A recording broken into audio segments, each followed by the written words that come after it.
DC's Next Level is just that, next level.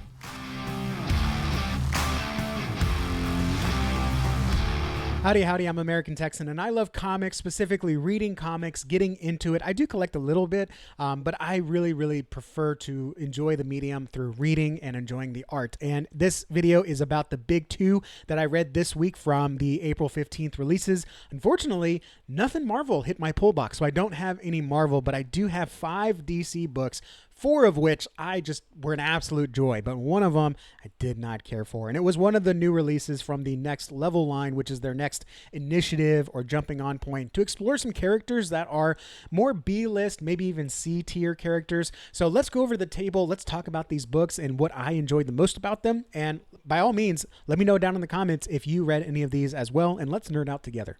All right, let's jump into it. 5 books this week, all from DC. No Marvels, just because they didn't have anything that was worth pulling or checking out from the shelf. We got Batwoman #2. This one is written by Greg Rucka and illustrated by Danny.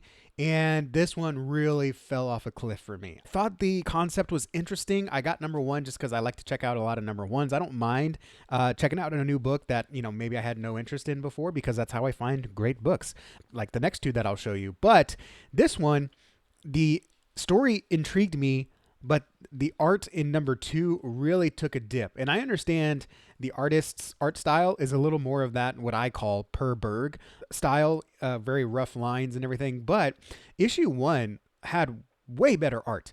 This one is super rough. It almost looks rushed towards the end, even though the story concept is cool. And I've never really read Batwoman, but apparently she is kind of like Jason Todd in that she doesn't care about, if, if the bad guy lives. You got her just kicking someone off a tower, and then she's just kind of smiling. She does reach for a firearm in one panel, but look at this. I mean, it's too rough. It looks incomplete, and it was too distracting. And even though I'm still interested in the story, the art is just not something that I want to pull every month. So I think I'm going to trade weight this. I'll see how people talk about it. Maybe I should have known from the cover, because the cover's from the interior artist, which I do appreciate. It's still pretty rough here on the cover as well. But the story itself, you've just got this continuation of her revenge story, I guess. And then there's some conflict between like what's actually happening versus maybe what they call it, misleading the reader. But unfortunately, Batwoman, I didn't pull it. I was just getting it off the shelf because I wasn't sure about it. And I should have trusted my gut, because I'm still not sure about it. But I guess I am glad I tried it, because I might trade weight. If it's got a good enough word of mouth, I'll check it out, trade waiting. What I did check out and enjoy is Lobo. This is #2 by Scotty Young and Jorge Corona on art. And again, the art on this, going from Batwoman to Lobo, was a lot of joy, because this is exactly what I love to see. Lots of character, lots of uniqueness in the art style, but then also it supports the dialogue, it supports the story, and it is very entertaining. And the art style, maybe it's just not my thing in Batwoman. Again, I hate to go harp on that, but maybe it just wasn't my thing, in the way that this isn't my thing. But this kind of style, this rough style from Corona or DWJ, there's another one, Liam Sharp, it's not my style, but it supports the story and it works in a comic style, and it just didn't resonate with me on the other one. But here we've got Lobo doing his bounty hunting for the reality TV show, and they have to, like TV corporate execs, they try to give him notes. They note him to death. And it's basically Lobo trying to figure out if should work or wants to continue working with this reality TV show. And then there's a little bit of a twist at the end. This is more of a comedy than a superhero or anti-hero comic book. And now that I understand that, or maybe about halfway through the book, I figured that out. And I was like, okay, so reading it as a comedy, like you might a Vertigo book or something, made it much more enjoyable. So Lobo continues to be just absolutely killer with the art. Oh, and then we do get, slight spoiler, I guess, we do get an appearance from Emperor Aquaman, which was super surprising, and a really fun battle between them two. So yeah, Lobo 2, if you like that art style, I could see someone saying like, this is too rough for me, I don't like that art style. Or if you want cape stuff, this may not be for you. But I really enjoyed Lobo. I'm glad I'm checking it out. It's funny, and there's so much character in the art. Really enjoying that one. And then Deathstroke, the Terminator. Out of all the next level, the 3 next, or maybe 4 next level books, this one is certainly my favorite, especially after number 2. This is written by Tony Fleece and illustrated by Carmine D. Diadormenico. I hope I get that right. And this issue is just one giant action scene, and it is so well done. If you like the indie book The Escape, it's kind of that same thing where it's just building collapses or Deathstroke gets like C4 in the face, and he just has to try to escape. And of course, he's super soldier hero guy, and so he's very hard to kill. And just all the action scenes in this are just bonkers. And lots of shooting, lots of escaping, lots of death in this.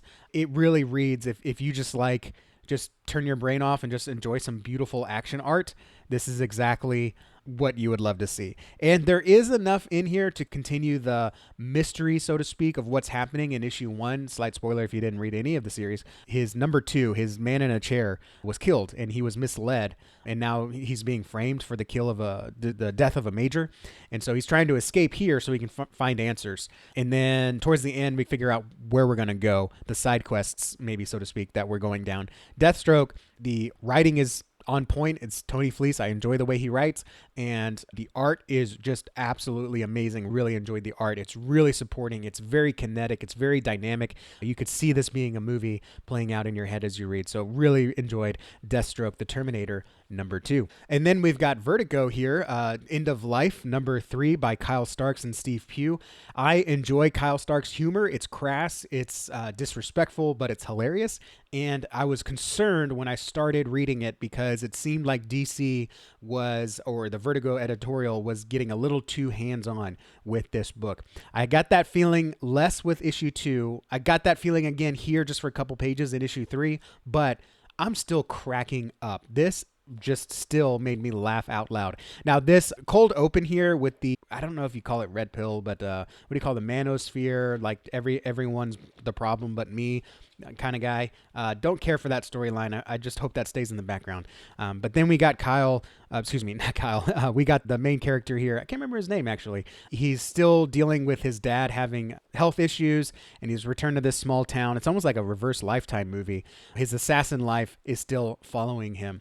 And we get that culminated here towards the end when one of the masked assassins finds him, and it's hilarious. The way that they are introduced, in that there's a guy in a chicken mask at a diner, and he's like, "Are you here to kill me?" And the guy in the chicken mask only says these 2 words, and you realize what it sounds like. It sounds like he's making a chicken sound, peacock, but it's coming out like, of course, the main character, being crass, hears it as something else.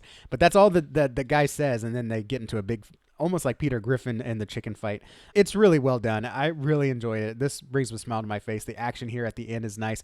The issues are kind of paced similarly in that you have some setup in the beginning, you have some development in the middle, and then you have a fight at the end, which I'm totally cool with. I like that kind of flow and knowing that. But yeah, when you see the cover, you're like, okay, he's fighting a big dude, throwing gas on his face, and he's got a chicken mat. Like, you kind of understand what's going on with the cover. So End of Life is getting better every issue. Really enjoying that one. And then the last book that I read is Superman Unlimited. Finally, we get an ongoing. It wasn't all just newer books that I'm reading. This is written by Dan Slott and illustrated by Lucas Meyer, and I again really enjoyed this one. We finally get a little bit of a recognition here of the El Caldero city, or like I call Kryptonite Wakanda. Little bit of a head nod here that they ironically build a Kryptonite statue of Superman because Superman's gone. And if you don't remember, this whole Unlimited series kicked off when he saved the Earth from a Kryptonite asteroid, and it landed in El Caldero, and that's how they have all this Kryptonite. They also got a little piece of the fortress, so it looks like they're using Kryptonite technology. But this is just a setup here, because then we go back to the John Kent stuff, which actually then there's a setup for a new possible villain here, which is a smart Kryptonite experimented on monkey that seems to be getting intelligent. But then we go back to the Johns, and again, I didn't read John Kent, or I wasn't reading DC when John Kent was de-aged, or I guess aged up, excuse me. John Kent was aged up, and I know there was a lot of drama around that because he's also gay, and that they made that a whole storyline. A lot of people were eye-rolling about that. I wasn't involved in any of that, so I don't know or really even care. But now we've got the past John Kent boy being brought into this timeline by the fifth dimensional imp in the last issue, but now John Kent, older John Kent, is now Tomorrow Man, and he's helping John get acclimated in Smallville. Okay, I hope that made sense. Not only is it just a little bit of timey-wimey stuff, but there's a lot of action here. There's a lot of heart, and Superboy has to snap out of the trauma that he's been within to be the hero that he knows, that his future self knows he is. There's a little hilarious introduction here again with the monkey and getting into some trouble there. And then Batman and Damian show up, and it's a really nice little dialogue here. And I do want to talk about the last page. If you don't want to see a spoiler of the last page, then please skip ahead a minute, because I want to share this. So Batman shows up and they're like, "Hey Lois, we wanted to check in on you." And then Tomorrow Man John Kent brings young Superboy John Kent, and they're reunited, and they're like, "Okay, now he's here, so we're going to have some time together." But you can see here that Damian doesn't exactly trust the new Superboy, and the last page here is awesome. I just love this last page dialogue. You've got Damian making kryptonite batarangs, and Batman's like, "What are you doing?" And Damian's like, "I don't trust him." And Batman's like, "Good boy." I love that little scene there. That was great. So yes, Superman Unlimited, I'm still enjoying it. It may not be everyone's cup of tea, because again, it's not focusing on Superman, but all the reign of the Superboys, I don't know much about Superboys, because again, I've only been reading DC now for a year and a half or 2 years, but I'm enjoying all of it. I'm liking it more than I thought I would. It's like the opposite of Marvel. I started reading the Doom, I can't even remember what the Doom event was. That's how forgettable it was. But I was reading it because I wanted to get more into it, because I like Doom, and it just didn't give me what I wanted.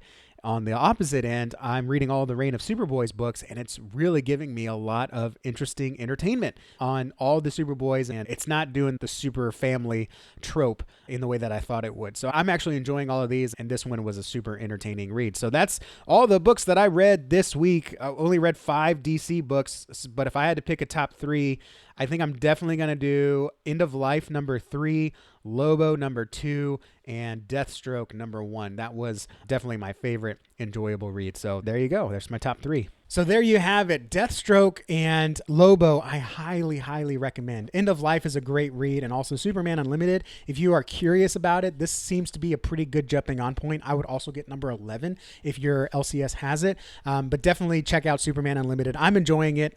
It seems like not a lot of people are, but it's more of a Dan Slott thing. Nothing about Dan Slott's writing is a turnoff to me. I've enjoyed it. I enjoyed Superior Spider-Man. I had no problems with that run. So I know he can be a character online, but again, we're just here to talk about the books and what we enjoy, and I am enjoying Superman Unlimited. So thank you guys for watching. Are there any Marvel or DC books that you read this week that maybe I should check out? Let me know in the comments below. Like this video if you like this video. Subscribe for more comic talk. And again, comic talk. We don't want to talk about the drama. Thank you guys for watching. Your time and attention mean the world to me, and I will see y'all in the next video. Adios.